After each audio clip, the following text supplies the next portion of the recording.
What's going on, arcade nerds?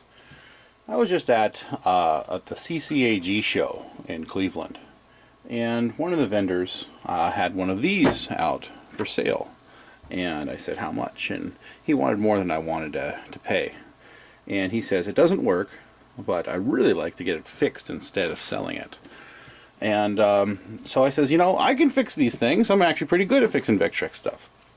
And so the guy he actually trusted me enough to let me take this home and fix this vectrex.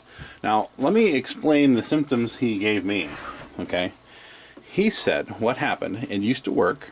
What happened was the screen was fine, but it would get really bright, then get really dim, and then get really bright, and then get really dim. And then at one point, the picture kind of moved off to the side, and a wisp of smoke come out of the back, and it no longer worked ever since. So I guess let's do this on camera. Let's diagnose whatever's wrong with this vectrex and so on. You know, right now I'm just gonna plug this sucker in and let's just see what it does now. Who knows?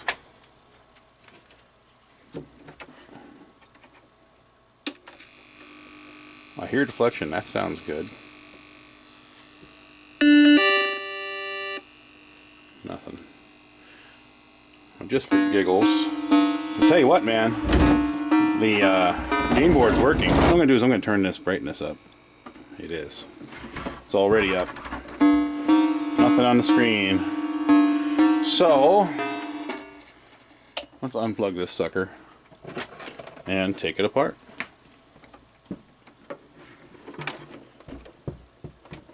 Now there is a screw hole here, here, here, on the other side, and a screw right here.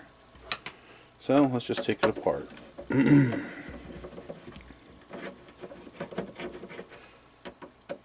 Now, I will say this. It seems like he was describing two different symptoms. Now, when I heard him say the brightness changes, really bright, then dim, then really bright, then dim, it sort of makes me feel like the high voltage circuit.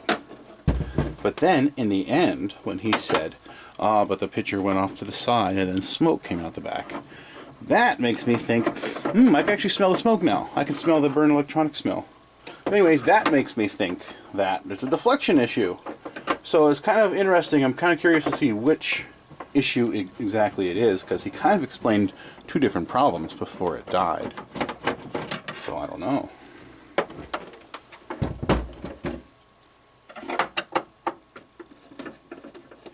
Yeah, the guy I was talking to, he's never seen the YouTube channel or anything, so hopefully I will show him this video.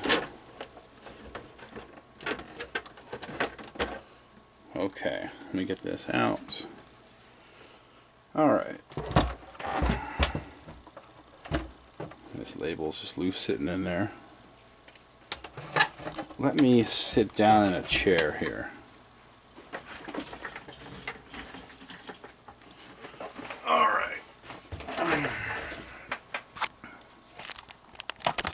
Oh, I just broke my camera stand! Yeah, okay, it kind of sticks back in there. My camera stand is actually a microphone stand with a selfie stick taped to it. Okay. So, I have a feeling we don't have high voltage, but I'm not really sure. So, hey Kelly, can you hand me some solder and a flathead screwdriver? Here's solder. Okay. I have some solder here. I'm going to put it around the dag, or the dag clip, like that.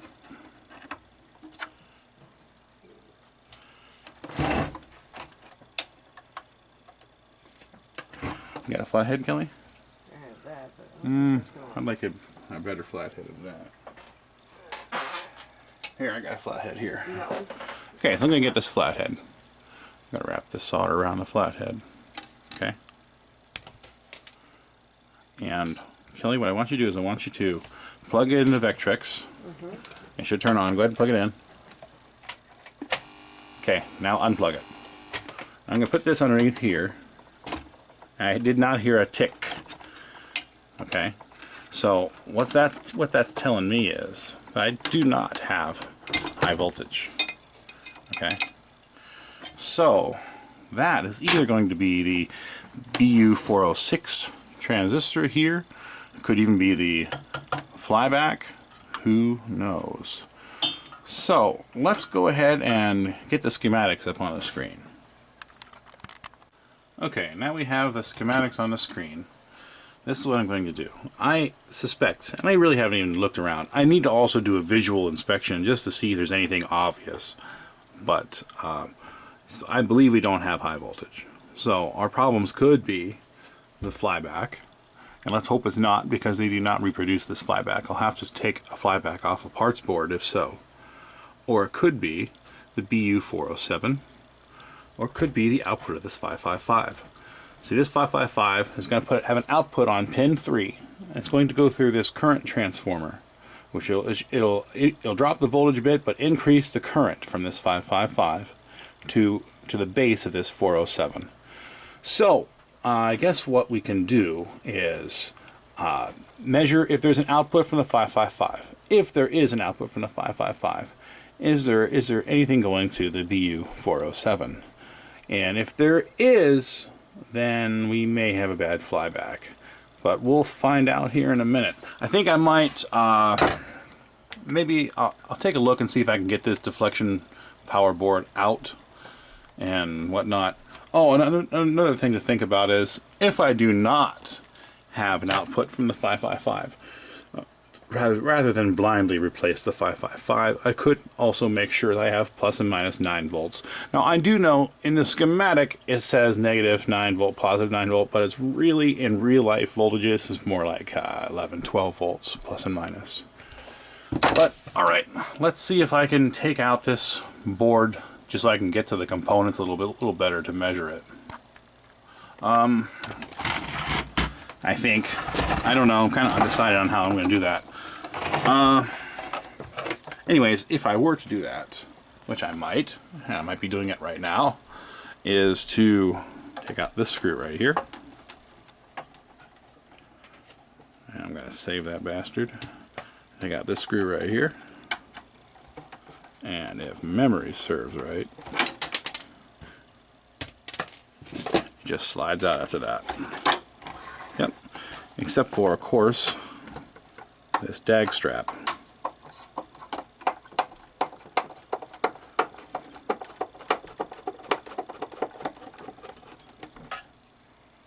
Okay. And that'll work good enough for now. So now I should be able to lay this down a bit. And you know what? I'm going to unplug the flyback, or the yoke. And you know what? I'm going to undo the tube too.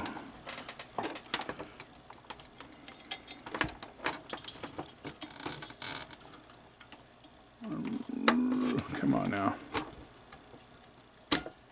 There we go.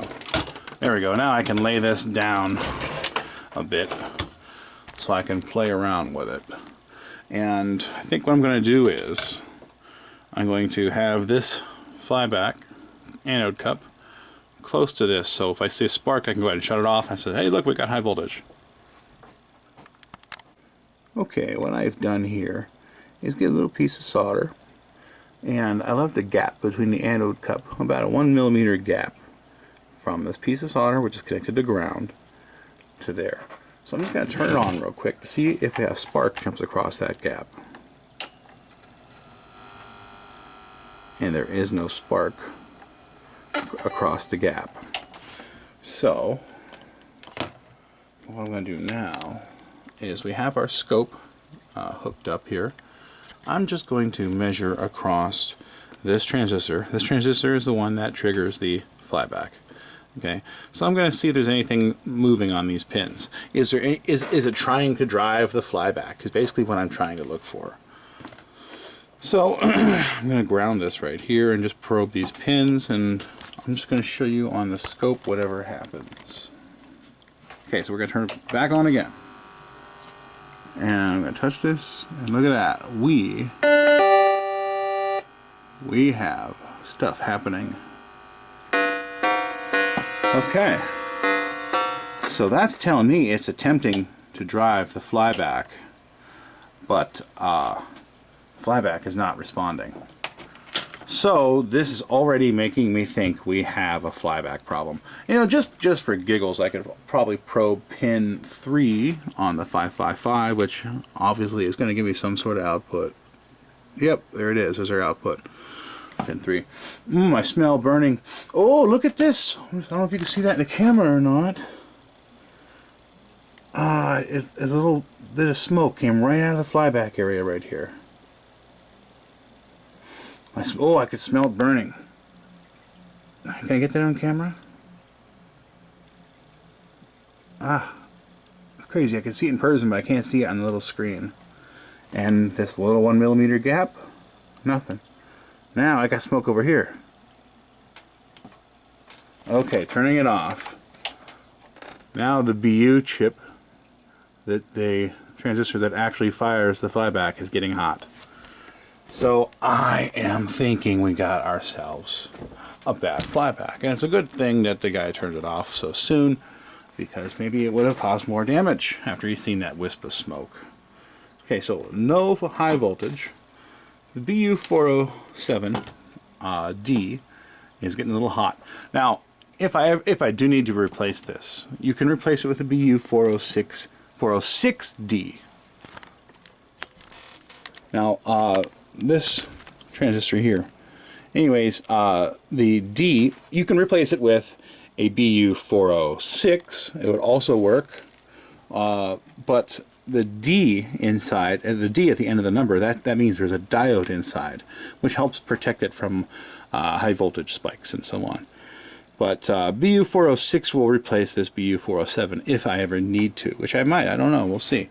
I guess the next step is, I feel like it's this flyback. I think we've kind of proven that it's flyback now. Because we did have a signal off this. Now this is warm now. Hopefully I didn't damage this in the process. But if I did, I'll go ahead and replace it. So I guess let's remove this casing and pull this flyback. Alright, so we have the board flipped over. And the way this cage is on the flyback is it's soldered on, and then you just bend the pins over of this sheet metal. So I gotta desolder this, and it's gonna be a little hard because it's gonna sink the heat away because of the large heat sink. Okay, so I desoldered all these tabs, and I'm gonna try to get this off.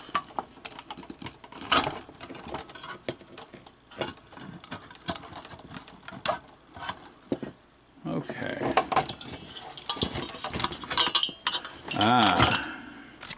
Let's take a closer look at this. Here is the top of the flyback. You see all that burnt nasties? That means I have to replace this flyback. And to be honest, I'm not 100% sure if I have one. Let me dig through the stuff. You know, it was actually pretty good timing, because as of 2 days ago, I contacted a Chinese flyback manufacturer, and they said they were willing to reproduce the vectrex flyback. And so I may do that. I was half debating on cloning the entire board, or better yet, redesigning the HV board to use less parts. Although not many people really would care, just me. You know what I mean? But okay, so let's pull this flyback out, because we know we have a bad flyback now, right? Okay, as you can see, I removed the flyback, and this is what came out. You see the burn marks here. And I took another flyback from a parts machine. I easily could have fixed the other machine, but well, not machine, another deflection board. It's a spare deflection board. I easily could have fixed it because it just had a video issue, but hey, this guy wants his machine fixed, so that's what I'm going to do. Anyways, if you notice, this is a different flyback than this one. I mean, they're electronically the same, but there's two different manufacturers for that flyback. That was interesting. Anyways, so let's put this sucker. Also, the cage is nice and shiny on the new on the other one. This one's a little rusty, so I'm going to go ahead and put the shiny cage on here also, rather than take it all apart and separate the cage. So let's see if I can eyeball it in there. Sometimes these can be tricky to go in. Gotta wiggle them just right. Yeah, it looks like these. I just took it out of a board, damn it. There we go. Okay. So I'm gonna hold that there and get some solder.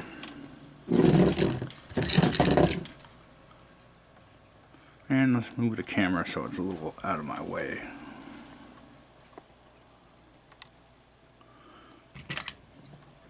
Ah, the cords, the camera is right in my way.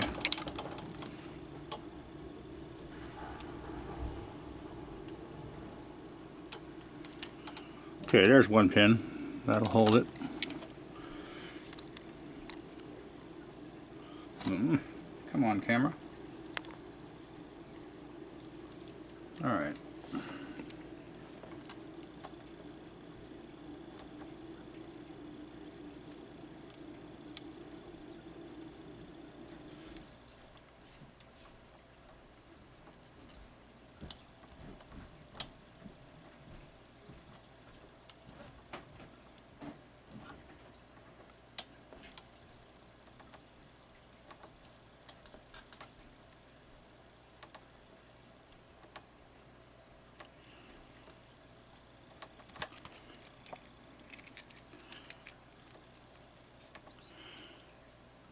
I don't know how all these guys do it on YouTube and whatnot, but man, the camera is always right in my face. Right now, it may not look like it on camera here, but the camera is about 5 inches from the PCB, and I have that big arm in my way.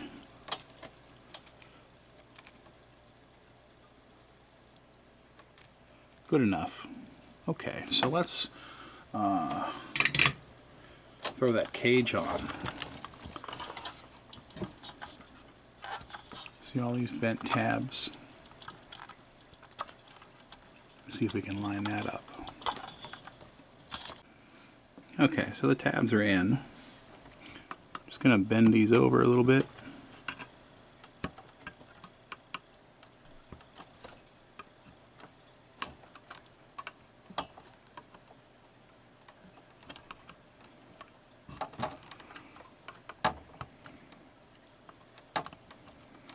And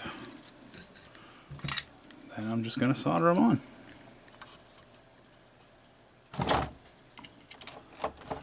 Oh.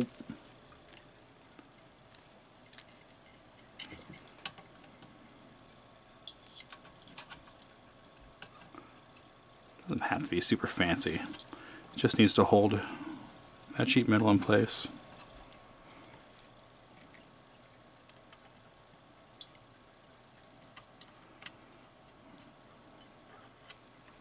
So you may ask, why is there a cage around this flyback? Well, the reason there's a cage around this flyback is because it's so close to the back of the tube. And there's electromagnetic radiation coming from this flyback. And if there wasn't a cage, you might get a little bit of shakes on the screen because the yoke is a magnetic yoke. So the yoke on the back of the tube is what is controlling the beam. We don't want any stray weird signals reaching that beam.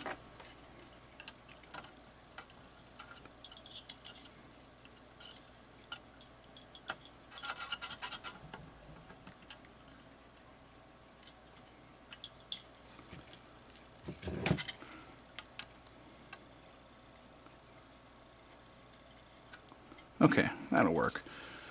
Let's set this up so we can hopefully see some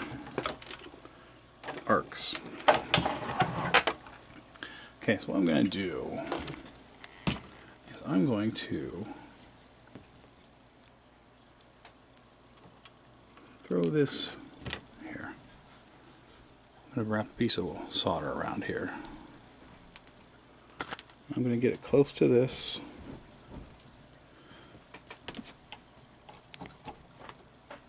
And let's see if we can get a spark when we turn it on. I'm going to hold that there. Ah, come on. The cup keeps moving on me. Come on, camera. Okay, so I'm going to turn it on. I'm going to move this into the location here. And we see that spark. So now we know we have high voltage. So let's hook this, let's put it all back together and see what we get. Okay, so the board is now screwed in here and here. And as I'm sitting here, somehow I magically lost this screw. And I looked everywhere. And I didn't move from this location. How the hell did I lose that screw? So what I did is I went through my random junk and I found the exact screw. The exact, for all I know, it may have come from a different Vectrex. Anyway, so that's good. At least the exact screw is back in the same location. I don't know what happened to that damn screw. And went ahead and reconnected the DAG wire, the DAG strap there. And that's it. Oh, and of course I connected the anode. Now, I should mention something, because a lot of people are going to make comments. A lot of people are going to say, "Oh, you didn't show how to safely discharge a tube," or explain the danger. I should say, explain the danger of discharging a tube. Well, what I'm going to say is probably going to offend some people, and many of you are going to disagree with me. But the general consensus of discharging tubes, people always say, "Oh, it can kill you. It's gonna kill you if you're not careful." Well, that is an outright myth. Sure, it wouldn't feel very well. It wouldn't feel good to get electrocuted to get shocked by this anode, right? But in no way is it gonna kill you. It'd probably feel like you got hit with a stun gun, but it won't kill you. Unless maybe you have some sort of underlying medical condition. Maybe your heart is weak or something like that. Then maybe you don't want to get electrocuted. Shocked. Better yet, let's just not get shocked, right? So a way to just not get shocked is to discharge the tube. And that involves connecting a wire from the DAG, this area right here, or the side of the tube, or some sort of ground that we know is connected to this DAG, right? And get a screwdriver or something like that and put it underneath the anode cup and discharge it. And that's it. That's all you have to do to discharge it. And one good rule that you can follow that will prevent you from shocking yourself is to put one hand in your pocket. Only use one hand. Why? Well, let me tell you why. Let's say your wire had a bad connection and somehow that spark jumped to you. Well, what if my other hand is touching this ground, right? Well, that is going to go through you and into the ground. So it's best just use one hand. That way you reduce any risk of possibly shocking yourself.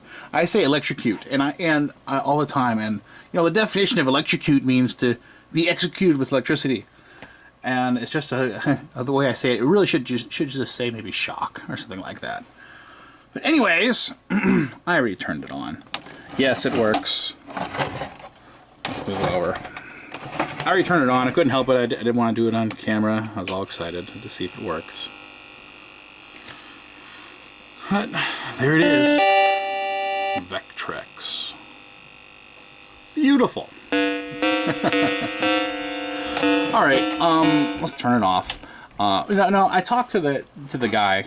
His name is Mike Petrie, the guy that doesn't know me from Adam, and he trusted me to take it home with him. And I could tell he was a little worried, just some random stranger taking his Vectrex. But anyways, I told him, he's asked how much it would cost, and well, he originally wanted Sean Kelly to work on it, and I'm closer to him than Sean Kelly. This guy's only an hour away from me, and Sean Kelly would be like 6 hours away. But anyways, what was I saying? Oh, I told him, hey, how much is it going to cost? And I said, hey, it's going to be anywhere from free to $100. And he seemed happy about that. But anyways, I'm not going to call this one. I'm going to call this one $100. Why? Because I had to use a flyback. That is like the one part on the whole Vectrex that I would say I'm going to charge you $100 for. Because it's the one part they don't make. So in other words, I technically kind of had to kill the prospects of another deflection board working to fix his. But yeah, you know what? Just for fun, let me get a pen and paper out, and I'll just explain what exactly happened electronically, and why I suspected certain things, and so on. Okay, we knew that we had no high voltage pretty quickly, right? Now, the way high voltage is generated, so you have this 5, 5, 5 right there. And pin 3 is going to come out right here.